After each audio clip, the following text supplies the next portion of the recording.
সাংস্কৃতিক পথাৰখনৰ সৈতেও যেহেতু জড়িত আপুনি মই যদি ভুল কৰা নাই তেনেহলে জুবিন গাৰ্গে এবাৰ কৈছিলে যে ৰূপক শৰ্মাক সাংস্কৃতিক বিভাগৰ মন্ত্ৰী দিব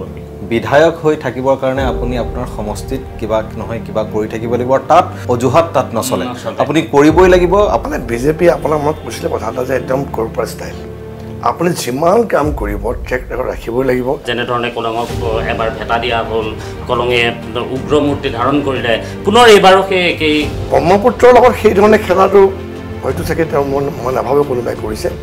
কিন্তু এই গোটেই কাৰণটো এইকাৰণে হ'ল অস্থায়ী বান্ধটো যেতিয়া কাটি দিয়া হ'ল তবটো এখন কলং থাকিব তাত যিধৰণে বেদখল হৈছে আৰু সেই বেদখলৰ কথাটো সুধিব বিচাৰিছোঁ কোনে বেদখল কৰিছে কেতিয়াৰ পৰা হৈছে বেদখল নগাঁও মধ্য অসমৰ মধ্যমণি নগাঁও টাউনখন যথেষ্ট বিশৃংখল জাবৰ নিষ্কাশনৰ সুব্যৱস্থা এতিয়ালৈকে গঢ়ি উঠা নাই এই দিশবোৰ আপুনি নাচাই নেকি 26ৰ যি বিধানসভা নিৰ্বাচন হ'ব তাত কিছু প্ৰত্যাহ্বানৰ সন্মুখীন হ'ব নেকি কোনোবাই বিজেপিয়ে হওক বা আন দলে ৰূপক শৰ্মাৰ বিকল্পৰ সন্ধান নিশ্চিতভাৱে কৰিছে নেকি ৰাজনীতিৰ ৰং